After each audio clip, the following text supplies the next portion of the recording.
Bonjour à tous et bienvenue dans le pourquoi du comment. Bon, on se dit tout, vous et moi, dans cette émission, hein. Voilà, je vous le dis, je commence à être un peu tristoun. Oui, parce que c'est l'avant-dernière émission de la saison. Faut que je commence à m'habituer, moi, à plus vous retrouver tous les vendredis, à plus ressentir ce feu en moi quand la petite lumière rouge s'allume sur le plateau pour me dire que je suis à l'antenne. Bon allez, trêve d'apitoiement, du feu, il m'en reste encore pour cette émission et la prochaine.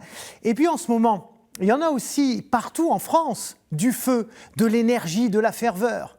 Si, pour la fête de la Saint-Jean. Il ne faut pas l'oublier quand même, cette célébration de la naissance de Saint Jean-Baptiste qui a lieu le 24 juin et qui est marquée par l'organisation de feux géants. Allez, je vais tout vous raconter de l'origine de cette tradition. Revenons à l'Antiquité. Les anciens étaient naturellement impressionnés par ce basculement qui s'opère 2 fois dans l'année au moment des solstices, avec la lumière, la longueur des jours qui croît ou qui décroît. Au moment du solstice d'été, il est donc logique et naturel que ces peuples antiques, principalement agricoles, en aient fait un moment sacré de l'année, en lien avec la protection de la fertilité et des cultures.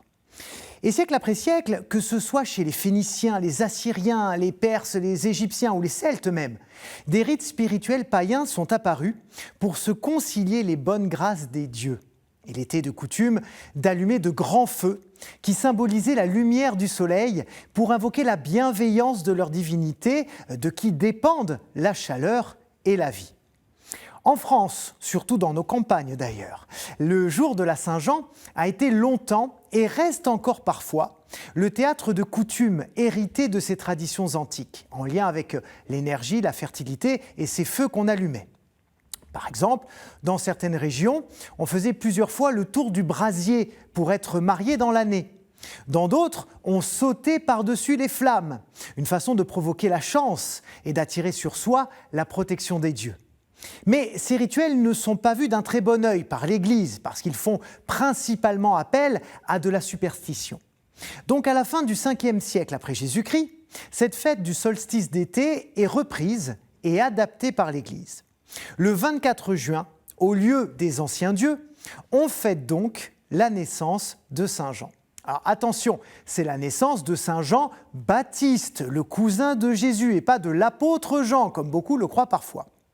Notez au passage que les autres saints sont fêtés à la date de leur mort. Marquer la naissance de Baptiste, c'est donc le mettre au-dessus du lot. Et là aussi, c'est un indice. Alors, pourquoi avoir choisi de christianiser cette fête du feu en invoquant Jean-Baptiste ? Ça n'a rien d'un hasard. Si on jette un œil dans le cantique de Zacharie, on peut y lire que Jean-Baptiste, le fils donc de Zacharie, sera le dernier prophète de l'Ancien Testament et le premier prophète du Nouveau. Il est en fait à la charnière entre les 2 livres. Or, c'est quoi un solstice, si ce n'est une charnière entre 2 saisons ? Et puis Jean-Baptiste est celui qui va annoncer la lumière que sera le Christ. Voici ce qu'il dit à ses disciples. « Moi, je vous baptise avec de l'eau pour vous amener à la repentance, mais vient celui plus fort que moi. Lui vous baptisera dans l'Esprit Saint et le feu. » Et voilà, on retrouve bien notre feu, symbole de la présence de Dieu parmi les hommes, grâce à Jésus, son Fils. Mais le mot de la fin est sans doute celui-ci, dans l'Évangile selon saint Jean. Jean-Baptiste affirme en parlant du Christ « Il faut qu'il croisse et que je diminue ».